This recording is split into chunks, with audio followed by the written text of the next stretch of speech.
Okay, so here are my selected solutions for the higher tier Unit 2 paper from the summer of 2019.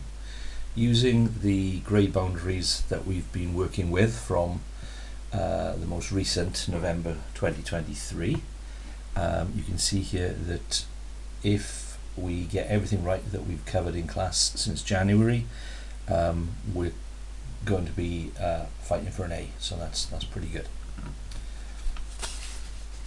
Okay, so the first page are the formulas. We'll come back to those if and when we need them. Question 1. Write down the nth term of the following sequence. So when you're looking for an nth term in this early stage of the paper, which is intermediate tier, you're looking for the differences, and you're looking to see if the differences between the numbers are the same. So if I look here, I can see I'm going up 3, 3, 3. So the difference is the same. That means basically it's going to be the 3 times table, but it's been shifted slightly. So rather than going up 3, 6, 9, it's going up 8, 11, 14, 17. So it's a 3n rule. Okay, so 3n with 3 times table. And then in order to work out how far it's been moved, because in the 3 times table, 1, 3 would be 3. But in this shift, it's 8. So it's gone up from 1, 3, 3 to 8. So it's gone up 5 places. So the nth term rule is going to be 3n plus 5. So you've got 1 mark for the 3n, 1 mark for the plus 5. Make t the subject of the formula r equals 3t minus 8. So that means we've got to use our solving equations rules to get the t on its own. So to get the t on its own, the first thing I need to do is get the 3t on its own. To do that, I need to get rid of the minus 8, and I do that by adding 8. If I add 8 to that side, I have to add 8 to this side as well. So this side becomes r add 8 equals 3t. Now to get the t on its own, it's joined by a times 3, so I need to divide by 3. If I divide that side by 3, I have to do the same to this side. R plus 8 divided by 3, so in algebra we write divided by as a fraction, so that becomes r plus 8 all over 3. 3 divided by 3 is t, so equals t. So you can leave your answer like that, or if you want to be more accurate so that it's t equals, then you just write t equals r plus 8 over 3. So there'd be 1 mark there for getting it down to 3t equals r plus 8, and 1 mark for correctly doing that. Just a word of warning, a common mistake when you're dividing would be to write this line as r plus 8 divided by 3 equals t. Now that's incorrect, because with that the order of operations means that the only thing that's being divided by 3 is the plus 8. So if you end up going down the route where you're going to use an arithmetic form of division, which is the divide sign for arithmetic, you need to have that in brackets. So that would be right. Without brackets it would be wrong, but it's safer to write it as a fraction. C. A rectangle has a length of x plus 5 and a width of 2x minus 3. Its perimeter is 46 centimeters. Calculate the value of x. So if we just draw a little diagram here, we know it's a rectangle, and we know on a rectangle the opposite sides are the same length. So if that's x plus 5, that must be x plus 5, and this must be 2x minus 3. To work out the perimeter, we would have to work out the total distance around that rectangle. So we're going to add those sides together. So we'd have 2x minus 3 plus x plus 5 plus x plus 5 plus 2x minus 3, and I know that that has to come to 46. So that's my equation that I can use to work out what x is. Now I can simplify it. I've got 2x plus 1x is 3x, plus 1x is 4x, plus 2x is 6x. And I got negative 3 plus 5 is 2, plus 5 is 7, take away 3 is 4. So I've got 6x plus 4 equals 46. Now to solve the equation, I'm going to take 4 off each side, leaving me 6x equals 42. Then I'm going to divide by 6, which will leave me x equals 42 divided by 6 is 7. So the value of x is 7. So you're going to get a method and an answer mark for getting it to 6x plus 4 equals 46, or equivalent, and then a method mark for solving it to get an answer of 7.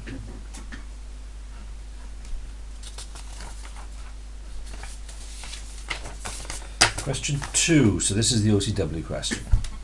Is it possible to draw a right angle triangle with the measurements shown below? You must use calculations and not a scale drawing to support your answer. You must also show your workings. Okay, so the trigger here is it's a right angle triangle.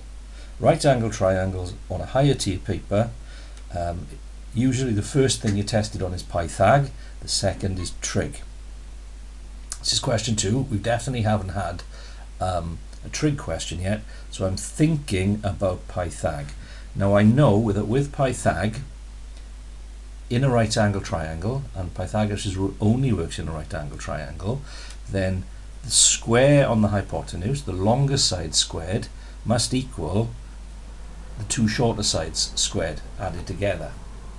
So using Pythag, if right angle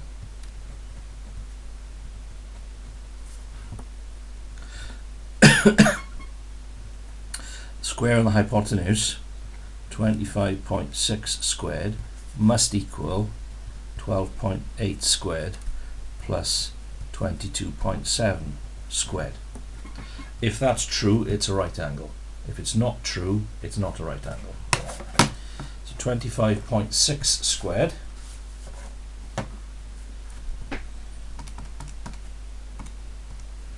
is 655.36. 12.8 squared is 163.84. 22.7 squared is 515.29. So 655.36, 515.29 plus 163.84 equals 679.13. So that doesn't equal that, so it's not a right angle. If those two values are the same now, then it would mean that Pythagoras' rule works, and it would be a right angle triangle. These are not the same, so this is not a right angled triangle. So you would have a method mark and an accuracy answer mark for writing that. You would have an answer mark for simplifying it to those two, and then an E mark for drawing your conclusion. And then your OCW would be for consistently laying out your algebra or your arithmetic like that, and just the explanation and the conclusion.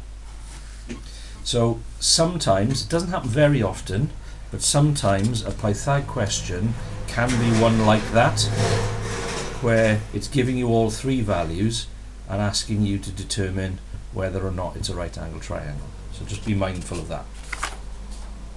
Question 3, Venn diagrams. Which of the following sets represents the shaded area in the Venn diagram shown above? Circle your answer. So we're looking at the overlap between A and B, and the overlap is known as the to section in, and I've drawn the end like that because that's the symbol that we're looking for. It's the intersection of the A and B, where they overlap. For this one, which of the following sets represents the shaded area in the Venn diagram shown above? So it's shaded everything apart from B. So we're looking for everything that's not in B, and the not symbol is the little dash, sometimes called the complement.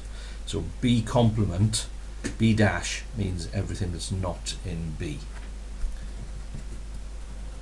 I guess that's something you're either going to know or not know at this stage, but we did do a bit of work on Venn diagrams earlier this year. Question 4. Look at the following set of 4 numbers. 5, 8, 10, 13. Find another set of 4 numbers so the range has increased by 2. So the range of this set is the difference between the largest and the smallest, which in this case is 8. So my range has got to go from 8 to 10. The mean remains the same, so the mean is the total divided by the count. Well, the count is 4, 1, 2, 3, 4. The total is 23, 31, 36. 36 divided by 4 is 9. So I want a range of 10, a mean of 9. Now if the mean stays the same, that means my 4 numbers must also add up to 36. So another total of 36. The median has decreased by 1. So the median of this is going to be halfway between 8 and 10, which is 9. So that becomes 8. Okay, so I'm looking for 4 numbers that the difference between the largest and the smallest is 10. They have to add up to 36, and the middle value is 8. So for the middle value to be 8, the easiest thing to do here is to say, well, I'll put 7 there and 9 there. So that's going to give me the median of 8. They've got to add up to 36. I got 16 here, so these two have to add up to 20.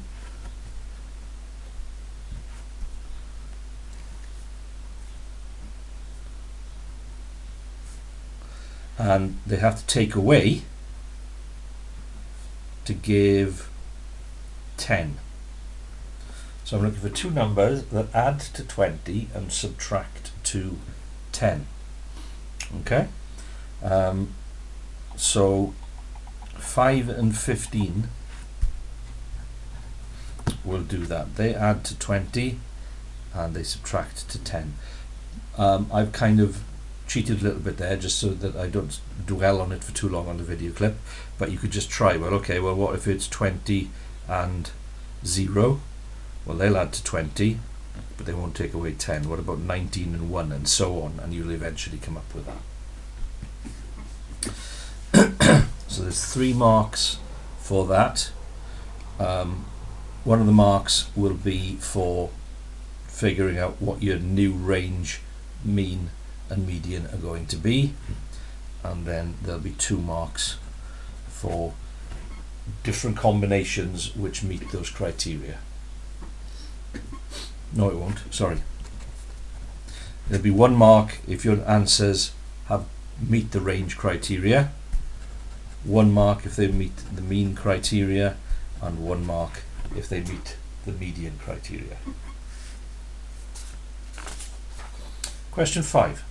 A company has 3 sites based in Wales. One's in Carno, one in Holyhead, and one in Porth. The pie chart shows the distribution of its 128 female staff, so that pie chart is female staff, and 72 male staff.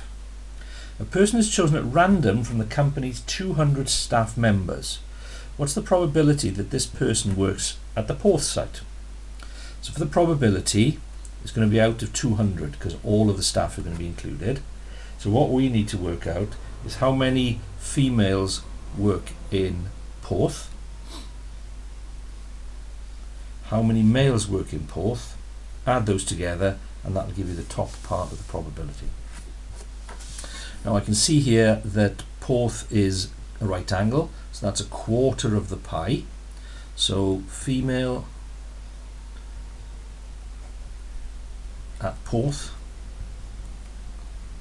will be a quarter of 128. So 128 divided by 4, 32. For the male at Porth, well, it's telling us 120, and we know the whole pi is always out of 360. So whereas I just knew that was a quarter, and I'm sure you would too, with this one we do have to write it as a fraction, and then we're going to multiply that by by 72. So fraction 120, 360 multiplied by 72, so I've put it in the calculator exactly as I've written it, equals 24. So now we know what the total number of Porth staff are. Number of staff at Porth will be 32 plus 24, which is 56. So the probability works at Porth will be 56, that's how many are there, out of the 200 people that work for the company. So 56 out of 200. It doesn't ask you to simplify that. If it did, remember you've got your calculator, so if you just put fraction, button 56, 200, it would give you as a decimal, or if you press the SD button, it would give you as a fraction. So it would be 28% if the question was what percentage worked at Porth, and so on. So 4 marks for that. There would be 1 mark for the 32, probably a method and an answer mark for the 24, because you've got that calculation to do, and then 1 mark for the final probability. Question 6, PQR is a right angle triangle. Immediately I'm thinking, done Pythag, this is probably trig. Let's see. PR is 16.7, QR is 9.6. Calculate the size of, there's a little hat above QPR, which means we want the angle QPR. We want to work out what that angle there is. So we label our sides. The hypotenuse is the one that's being pointed to by the right angle. Opposite is opposite the angle we know, or the one we're trying to find. So this is our opposite, and the one that's left is the adjacent. So let's put our ratios down. So there's our SOHCAHTOA. I want to pick the ratio which includes the 2 sides I need to use. So opposite and hypotenuse is that one. So I'm going to use that. Now you cover up what you're trying to find. So you're trying to find the angle, which means it's the sine you're covering up. So sine of the angle is opposite over hypotenuse. So I've called the angle X opposite over hypotenuse.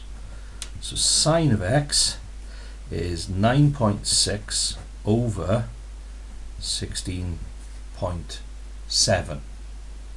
To get the X, you've got to undo the sine. So you've got to do the opposite of sining, and the opposite is the function that's above the sine button. So it's the shift, it's the sine minus 1. So to get the X on its own, we've got to do sine minus 1, 9.6 over 16.7.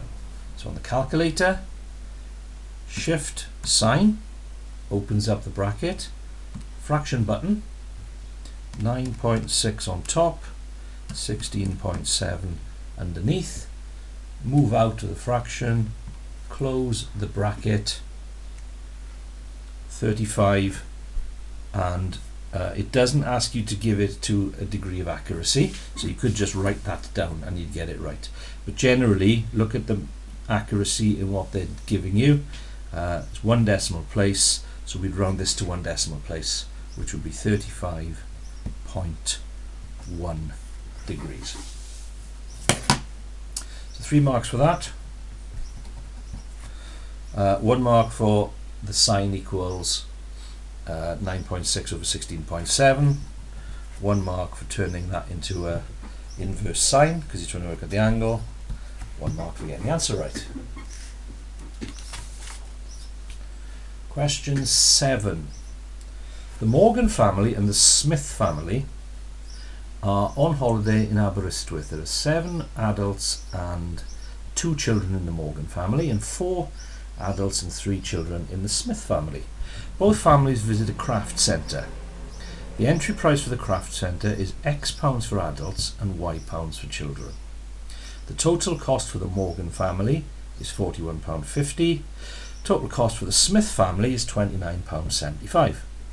Form 2 equations in terms of X and Y. Solve your equations using an algebraic method to find the entry price for adults and the entry price for children. Okay, so for the Morgan family, to work out the total cost, there's going to be 7 lots of X pounds, 2 lots of Y pounds, and the total cost, which means I add those together, is £41.50. For the Smiths, there are 4 lots of X pounds, there are 3 lots of Y pounds, and the total cost, so we add them together, is £29.75. So those are the simultaneous equations. The method, hopefully you've learnt. Label your equations. We need to make the x's the same so that I can subtract them out of the equation. And I do that by taking equation 1 and multiplying it by 4. So I've written down equation 1 times 4. I now have to multiply that whole equation by 4. It gives me 28x plus 4 2's are 8y. Calculator paper. So £41.50 times 4 equals 166. Call that equation 3. Then I'm going to take the second equation and I have to multiply that by the number that's in front of the x term in the first equation. So times 7. That gives me the 28x, which is what I want to achieve, plus 7 3's are 21y equals £29.75 times 7, £208.25, and that's equation 4. Now, if you are really good at simultaneous equations, there's lots of different decisions you can make to make life easier for yourselves. But because we're rookies really to a certain extent, I've shown you just one method to memorize. So first job is to make those x's the same. The second job then is to subtract those out. So we're going to do equation 3 take away equation 4. So when I do that, I get 28x take away 28 gone. 8 take away 21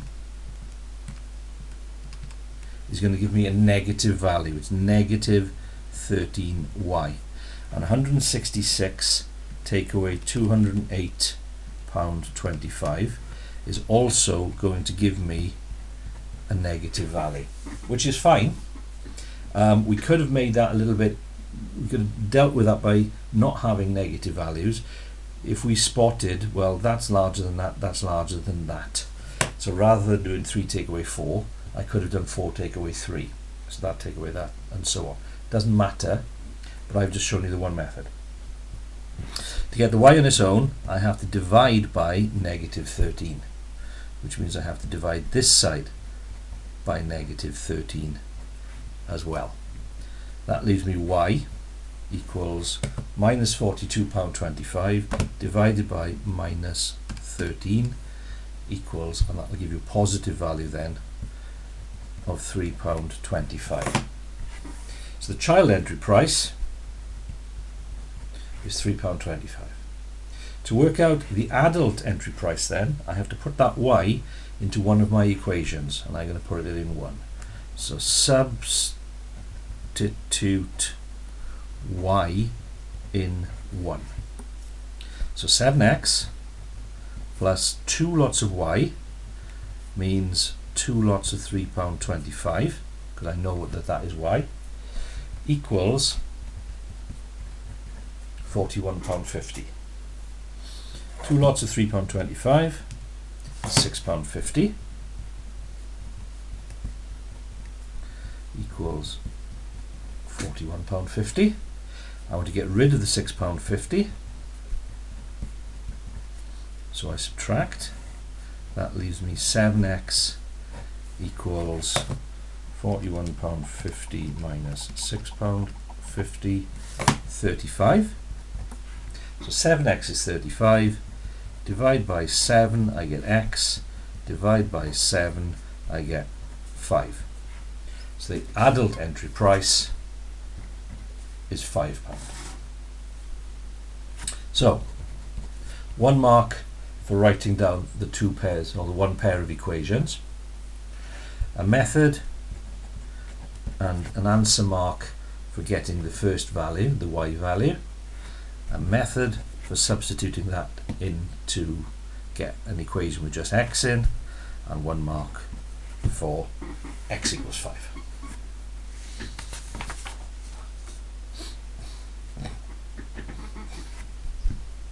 A solution to the equation 2x cubed plus x minus 10 equals 0 lies between 1 and 2. Use a method of trial and improvement to find the solution correct to 1 decimal place. Okay, hopefully we're getting really bored of these questions.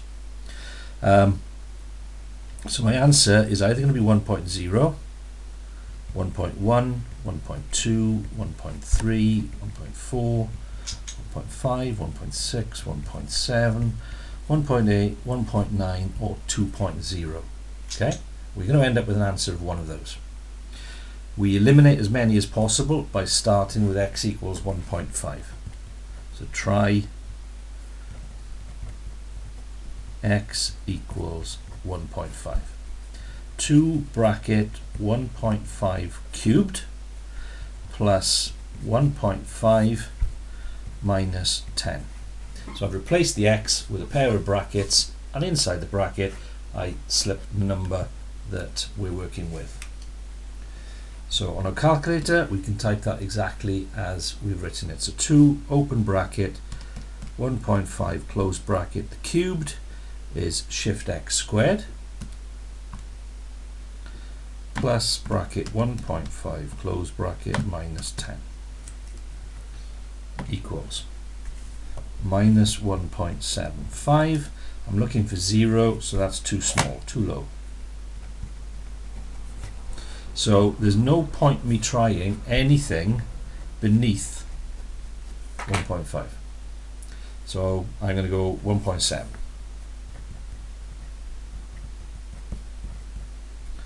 2 1.7 cubed plus 1.7 minus 10.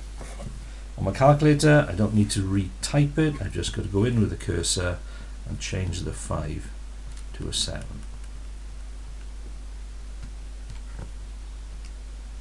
.526, it's larger than 0, so that's too big. So there's no point me trying anything bigger than 1.7. So I've narrowed my solution now. It's either going to be 1.5, 1.6 or 1.7.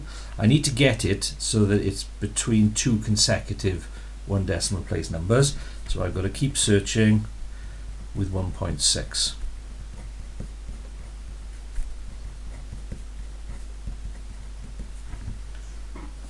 So back to my calculator. cursor, change the 7 to a 6. Negative. Too small. So no point trying anything less than 1.6. So there we go. We know our answer is either 1.6 or 1.7. So x is either 1.6 or 1.7 to 1 decimal place. That gets you 2 marks. The method of the search and getting it down to that consecutive pair. To get the next 2 marks, you need to decide which of those is going to be. So it's either 1.6 or it's 1.7. We test by going halfway, which would be 1.65.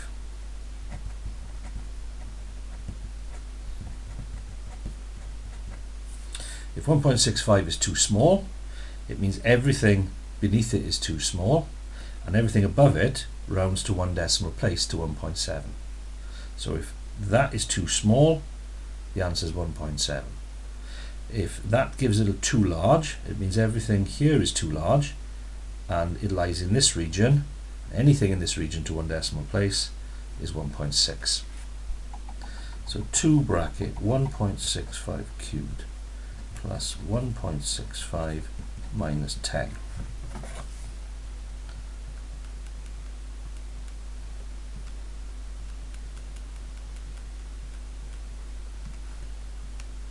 Too big. 0.63425, too big. So that's all out, and we can say too big, and so x is between 1.6 and 1.65, where everything rounds to 1.6 to 1 decimal place. So that's too big. So x is between 1.6 and 1.65, where everything rounds to 1.6 to 1 decimal place. So you've got the method mark for going halfway and the final answer mark for correctly choosing the right value. Question 9. When a number is reduced by 15%, the answer is 6154. What is the original number? So this is a reverse percentage.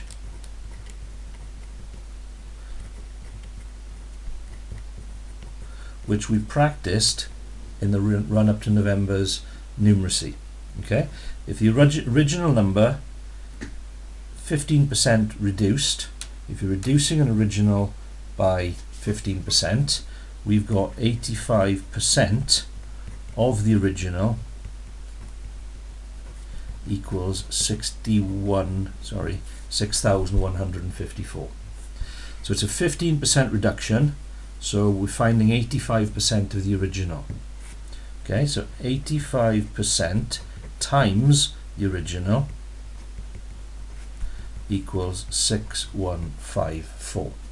So to get the original on its own, I've got to do the opposite of multiplying by 85%, which is dividing by 85%.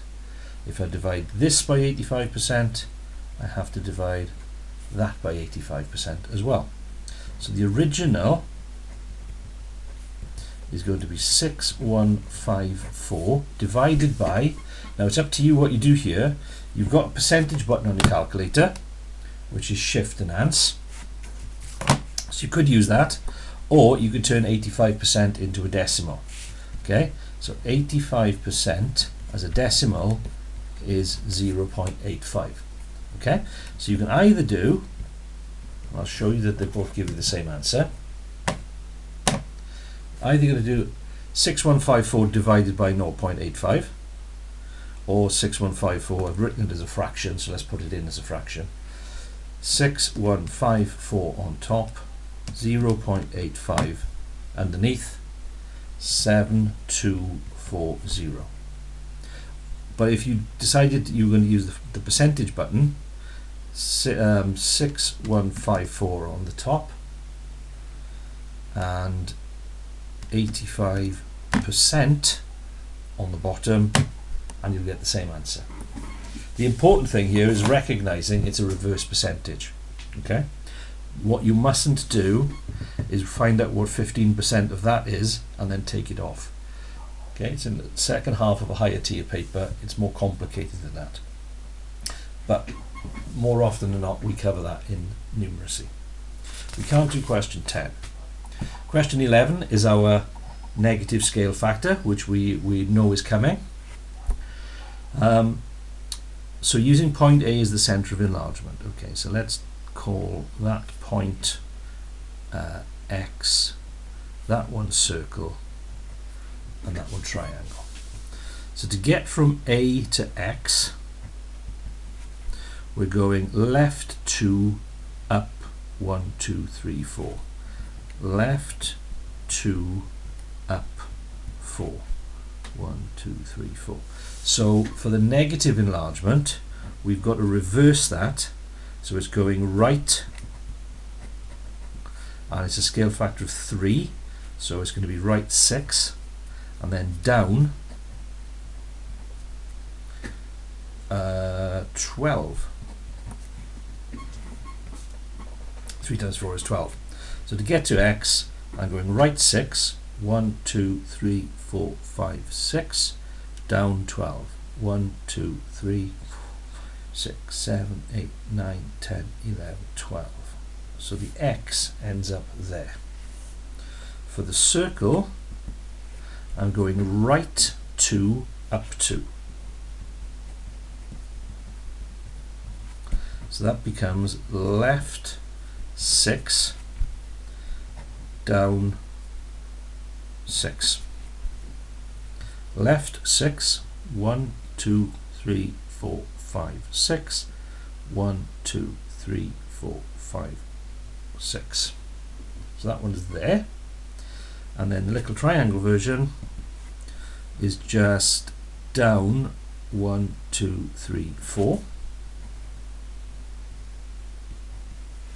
So that's going to become up 12. 1, 2, 3, 4, 5, 6, 7, 8, 9, 10, 11, 12. Check. 1, 2, 3, 4, 5, 6, 7, 8, 12.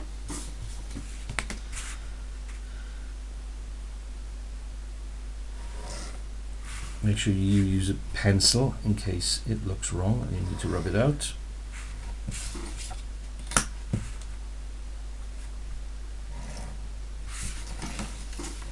So that's what we get. So we can see it's 3 times larger, and it's been inverted. The minus inverts it, turns it upside down. So there'll be 1 mark for any enlargement of 3, and 1 mark for correctly having that enlargement correctly inverted. Don't be afraid of writing that down. You could do it in your head, but it's easy to get a little bit confused. So write down what it is and what it becomes. Question 12. Let's just check here. Yeah, so we've got question 12 and 13 we can do here. Right, this is a funny one. It's like this, but it's a special case because the middle part is going to be 0. So if we write it as 81p squared plus 0p minus 1, we can then use the method that we've learned for that version. So we multiply the 2 end numbers together, it comes to 81. We list the factor pairs of 81, so 1 and 81, 2 doesn't go into it, 3, 81 divided by 3 is 27. Okay, and we're looking for a pair that will add to give 0. Nowhere near it yet. 81 divided by 4 isn't going to work. 81 divided by 5 isn't going to work. 81 divided by 6 might. No. 81 divided by 7. No. 81 divided by 8. Definitely not. 81 divided by 9. Yes. and those two will subtract to 0. So basically what you're looking for is the square root of that number. Okay. Then I rewrite that 81p squared plus 9p take away 9p minus 1. Deal with the first pair. What can I take out as common? I can take 9 out and I can take p out, leaving me 9p plus 1. Check it. 9 9s are 81, p times p is p squared, 9p times 1 is 9p. For the second pair then, we know that we have to have 9p plus 1 in the bracket. So what can I take out of that that will leave me 9p plus 1 in the bracket? And the only thing I can take out is minus 1. Let's just take 1 out. 1 times 9p is 9p, 1 times 1 is 1, but if that was a plus, I would get plus 9p plus 1. It's not. I want negative, so it needs to be a minus 1. Minus 1 times 9p is minus 9p. Minus 1 times 1 is minus 1. So that means I've got the repeated 9p plus 1 is one answer, one factor, and then what's left is 9p here minus 1. Same method for this. I've taught you one method that works for everything. 7 6s are 42. So I want to list the factor pairs of 42 that will add to give 19. 1 and 42 won't. 2 and 21 will. I don't need to go any further. And to make plus 19, I need the signs that way around. So I'm going to write 7t squared minus 2t plus 21t minus 6. So I've just taken that 19t and written it using those values. Work with the first pair. All I can take out of that is t, leaving me 7t minus 2. Let's check. T times 7t is 7t squared. T times 2 minus 2t.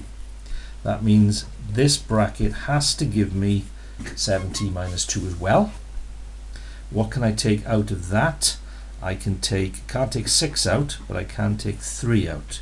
3 7s are 21, 3 2s are 6, and I need to have a plus 21 and a minus 6, so that will give me a plus there, will give me that.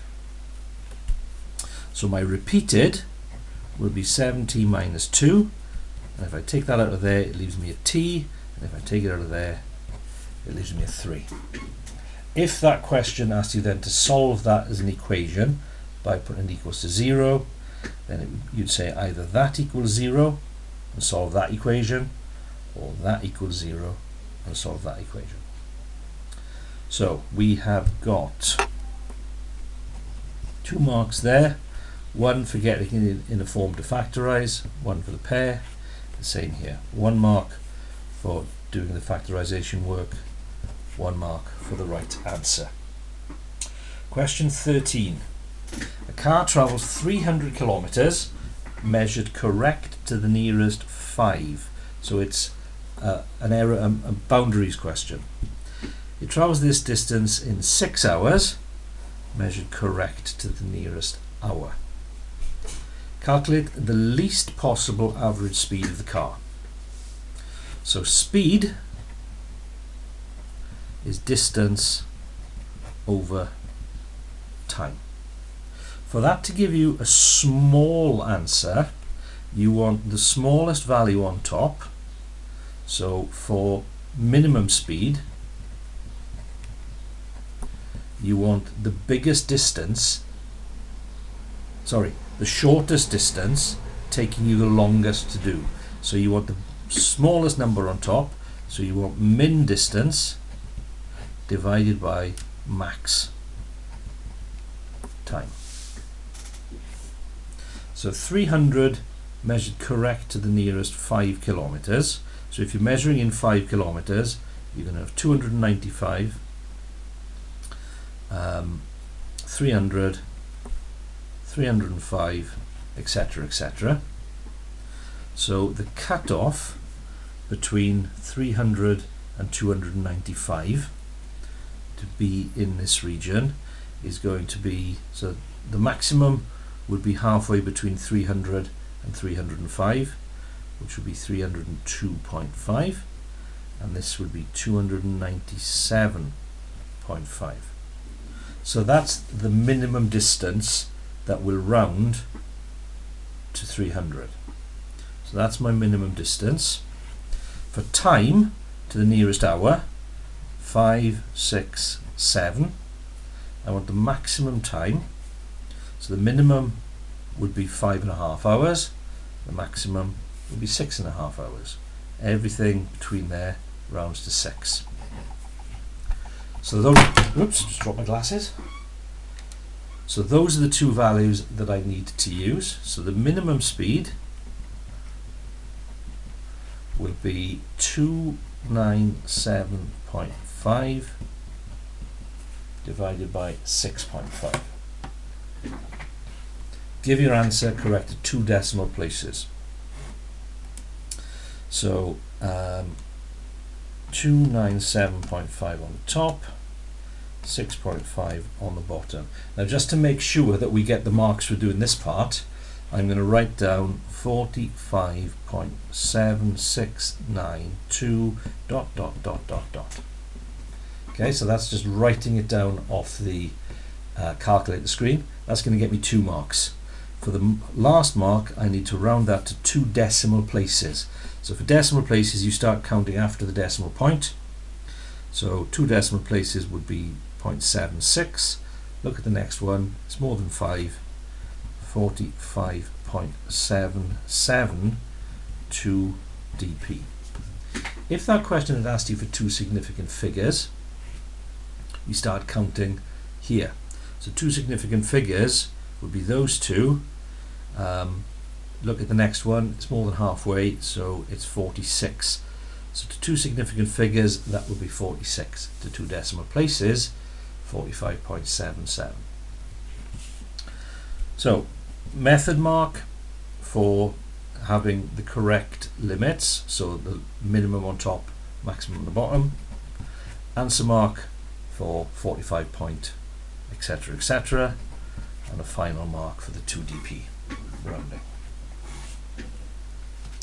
So that's question 13. We can't do anything now until we get to question 19.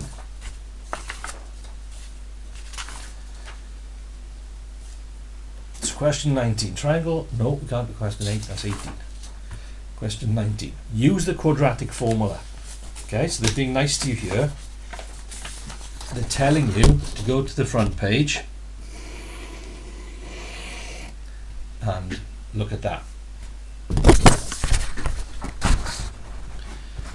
So, in order to use that formula, I have to have my equation in the form of an x squared term, bx term, and a number term equals 0. Then I can just drop it in. Well, it's not in that form so far. So we've got some multiplying out of brackets to do here, and then some rearranging to get it in that format. 3x squared minus 2 squared means you are going to have to take 3x minus 2 and multiply it by itself.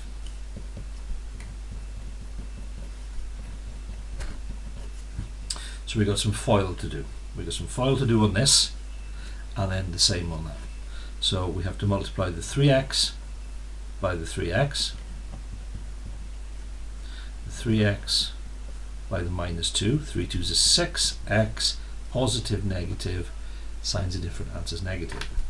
Then we take the minus 2, and that will also give me minus 6x, and then for the last 2 2s are 4, negative times a negative, signs are the same, answers positive. Do the same on this side. X times x, x squared, x times 2 plus 2x. 1 times x plus x, 1 times 2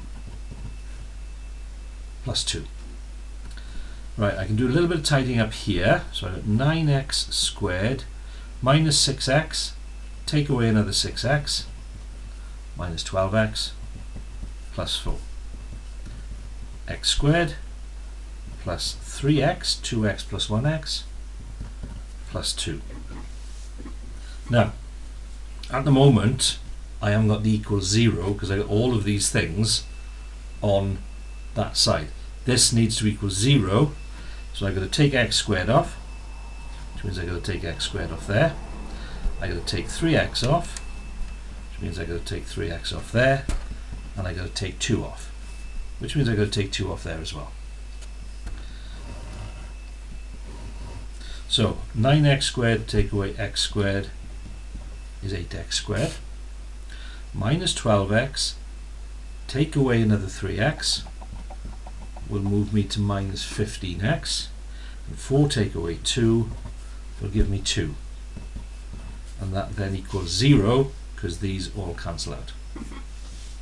So that's now in the form that I needed to be in to use this formula. So A is 8, B is minus 15, C is 2. Into the formula we go. X equals minus B minus, and then wherever you're replacing a letter, plonk in a bracket. So it's minus 15 plus or minus the square root of minus 15 squared minus 4 times A times C.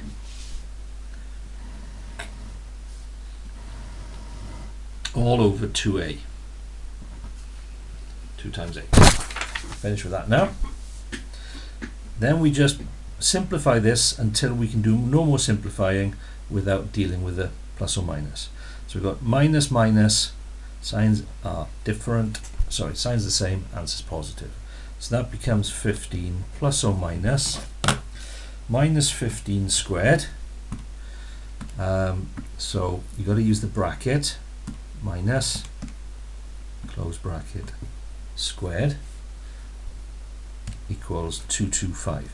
Now if you make the mistake of just doing minus 15 like that squared, it gives you the wrong answer. Okay, it gives you a negative value. So you need to be careful with that, hence why I keep banging on about brackets. Minus 4 8s are 32 times 2, 64. All over 16. Okay, I can keep going a bit further because I can work out what 225 take away 64 is. 161. All divided by 16. That's it as far as the simplifying goes, because now I need to break up this plus or minus. So this is where we end up with two answers. So we say either x equals 15 plus the square root of 161 divided by 16. So on my calculator, exactly as I write it, fraction button, 15 plus square root 161 on top, 16 on the bottom. They want us to give our answer to two decimal places, 1.73. Or the second solution comes if we have the subtract. So 15 take away the square root of 161, all divided by 16. Don't need to retype it, just go in, delete the plus, replace it with a subtract, equals 0.14 to two decimal places. And that's it. So we're going to end up with 6 marks there. You're going to get 2 marks for getting it down to the ax squared plus bx plus c form. Okay, so there's 2 marks for the work that you've done there. Then you're going to get a method and an accuracy mark for substituting it correctly into the formula and getting it down to something you can evaluate, and then 1 mark for each of your either or answers. So that is it for this paper.